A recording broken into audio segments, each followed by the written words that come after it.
Now, before we get started, if you haven't seen the first part named Problematicity, I highly recommend you watch that first essay so you can understand the history of the Czech Republic and Jan Padoka. But now that we've covered the origins of Czech dissidents, we can analyze the life and theory of Vaclav Havel. As I mentioned before, Havel was the first president of the Czech Republic after the fall of the Soviet Union. Havel had been influenced by the problematicity teachings of his philosophical teacher, and was shaped in the repressive period Chechens found themselves in, that being goulash communism. Whilst that form of repression may have started in Hungary and the revolution in 1956, what Havel dealt with was a society reeling from Warsaw Pact troops after the 1968, the Prague Spring. And this brings us to what Havel would write about in his book, The Idea of Normalisation. If you're new here, this is a series of video essays where I cover political, economic, and revolutionary topics which are relevant to our time. I read the books so you don't have to. In a world where money rules the land, there is one critique that is left unspoken. Integrity leads to innovation. Innovation leads to inequity. Inequity leads to insanity. Join me as we explore the four eyes of capitalism. If this is your first time here, consider subscribing for more content in the future. So, let's jump right in. Now, what is normalization?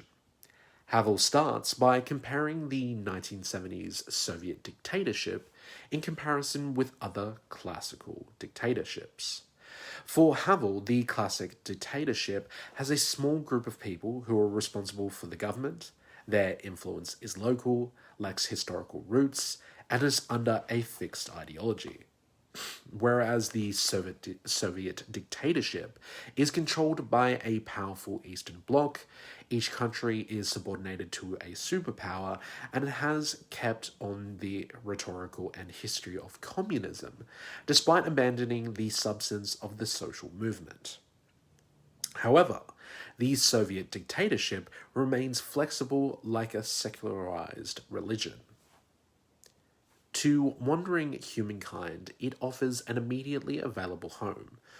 All one has to do is accept it, and suddenly everything becomes clear once more.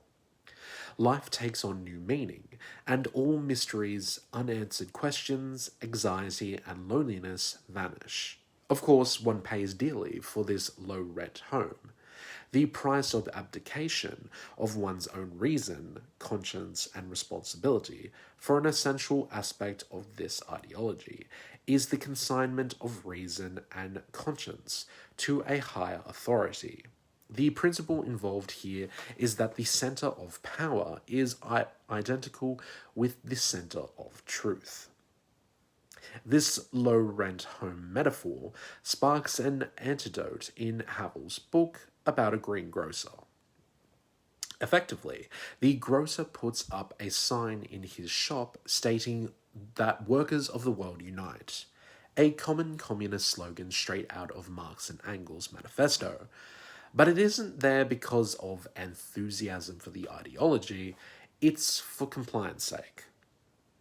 The slogan is really a sign, and as such, it contains a subliminal but very definitive message. Verbally, it might be expressed this way. I, the greengrocer XY, live here and I know what I must do. I behave in the manner expected of me. I can be depended upon and am beyond reproach. I am obedient, and therefore I have the right to be left in peace. This message, of course, has an addressee. It is directed above, to the greengrocer's superior, and at the same time it is a shield that protects the greengrocer from potential informers. The slogan's real meaning, therefore, is rooted firmly in the greengrocer's existence. Normalization was therefore ideology in action in Soviet Czechoslovakia. It was not the organizing and debating fellow citizens on how to run the country, but how to survive day by day in that particular society. Ideology, in creating a bridge of excuses between the system and the individual, spans the abyss between the aims of the system and the aims of life. It pretends that the requirements of the system derive from the requirements of life. It is a world of appearances trying to pass for reality. This comes into full focus when recounting the trials and tribulations of the Charter 77's participants fighting against the Czechoslovakia government. It wasn't just the Charters who suffered at the hands of the authorities, but those who did anything to aid the Charters. The policy of repression is directed not only against the signers and promoters of Charter 77, but also against any person suspected of having shown, even in the most general fashion, similar feelings of dissonance. The following prosecutions may be cited among others. However, 1. Vladimir L., engineer, and Ales M., ergonomist. Detained since January 1977 for distributing copies of Charter 77. Both were sentenced in September 1977 to 3.5 years in prison. Jaroslav Sabata, Charter spokesman, arrested near the frontier between Poland and Czechoslovakia, whilst he was going to a meeting of representatives of the Polish KOR. Sabata was sentenced in February 1979 to 9 months in prison at hard labour for insults to a public officer. 5. Mattia Deniz, lawyer to J. Sabata and one of the founders of the ONS, M. Deniz, case is worthy of detailed description, for it is a case of a lawyer subjected to penal sanctions and prohibited from practicing his profession solely because he did exactly what he was required to do in defending his clients. The Czech people were forced into a game theory scenario where it was optimal to comply with the Soviet Czech authority. Metaphorically speaking, without the greengrocer's slogan, the office worker's slogan could not exist, and vice versa. Each proposes to the other that something be repeated, and each accepts the other's proposal. Their mutual indifference to each other's slogans is only an illusion. In reality, by exhibiting their slogans, each compels the other to accept the rules of the game and to confirm thereby the power that requires the slogans in the first place. Now, this may seem like a tangent, but I want to talk about game theory once more. Economists and theorists within game theory like the neatness of it because it shows you an optimal strategy. The prisoner's dilemma always shows you that you should rat on your friend because you want to get a smaller prison sentence for yourself.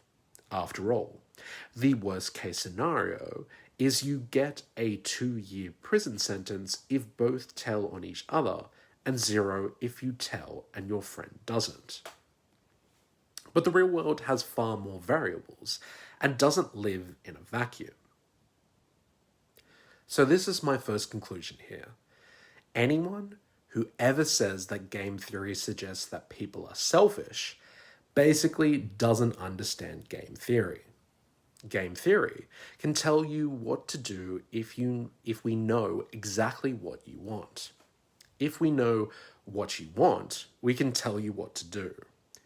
If we know that you're selfish, we can tell you which strategies is probably going to give you the best selfish outcome.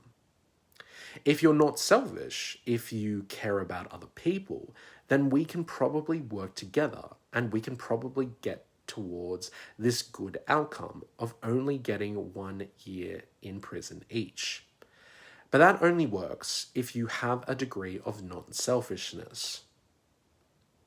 Long story short, game theory is an abstraction, and an unhelpful one at that, because there are more variables to people's lives. We aren't machines looking for the best outcomes for ourselves all the time.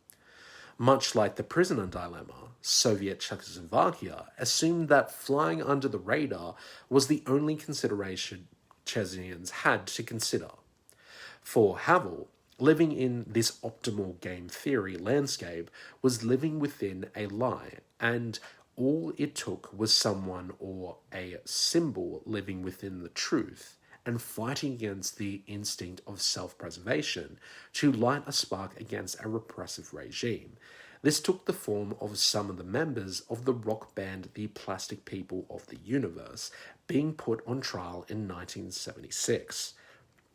As far as Havel was concerned, this was a watershed moment. Everyone understood that an attack on the Czech musical underground was an attack on a most elementary and important thing, something that in fact bound everyone together. It was an attack on the very notion of living within the truth, on the real aims of life. The freedom to play rock music was understood as a human freedom, and thus as essentially the same as the freedom to engage in philosophical and political reflection, the freedom to write, the freedom to express and defend the various social and political interests of society. Such sentiments and political events eventually led to the Velvet Revolution, which Havel and his Chartists were an integral part of. I highly recommend people look up the Velvet Revolution because it was a perfect example of how a trickle of sentiment turned into a flood in Czechoslovakia. Encouraged by the successful student protests earlier in the year and the fall of the Berlin Wall, on the 17th of November 1989, students organized a protest honoring the 50th anniversary of the deaths of Prague students by Nazi troops. More and more protesters convened on Wenceslas Square, and by the 28th of November, the Soviet Czech government abdicated its power. Havel and his fellow dissidents reconvened the Civic Forum, and Havel became the interim president of Czechoslovakia in December 1989, whilst he would later become the president of Czech Republic until 2003. The culmination of events reinforced his attitude of living within the truth. But such an impression profoundly contradicts the real importance of the dissident attitude which stands or falls on its interest in others, in what ails society as a whole. In other words, on an interest in all those who do not speak up. This is not because the government holds this exclusive group and their exclusive ideas in such awe, but because it is perfectly aware of the potential political power of living within the truth, rooted in the hidden sphere, and well aware, too, of the kind of world distant grows out of and the world it addresses. The everyday human world, the world of daily tension between the aims of life and the aims of the system. For Havel, living within the truth was not a declaration of someone's belief in a public square, but going about one's business and seeing the best outcome in everyday life. To go back to the greengrocer example, the reason why when he spoke about workers uniting was living within a lie is because his everyday life was about the system reinforcing the ideology, not the ideology reinforcing the system.